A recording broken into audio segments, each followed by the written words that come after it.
Breaking చూస్తున్నాం. ప్రకాశం జిల్లాలో స్వల్ప భూకంపం సంభవించింది. ఒంగోలు మామిడిపాలెంలో భూమి కంపించింది. విజయనగర్ కాలనీ వడ్డేపాలెంలో భూ ప్రకంపనలు సంభవించాయి. 2 సెకండ్ల పాటు స్వల్పంగా భూమి కంపించినట్టు స్థానికులు చెబుతున్నారు.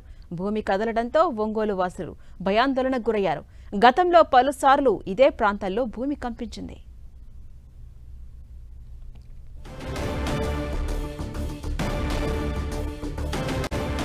ప్రకాశం జిల్లాలో స్వల్ప భూకంపం సంభవించింది. ఒంగోలు మామిడిపాలెంలో భూమి కంపించింది. విజయనగర్ కాలనీ వడ్డేపాలెంలో భూమి ఒక్కసారిగా కంపించింది. 2 సెకండ్ల పాటు భూమి కంపించడంతో స్థానికులంతా కూడా చెప్తూ ఉన్నారు. భూమి కదలడంతో ఒంగోలు వాసులంతా ప్రస్తుతం భయాందోళనకు గురవుతున్నారు. అయితే గతంలో పలుసార్లు ఇదే ప్రాంతంలో భూమి కంపించినట్టుగా చెబుతున్నారు.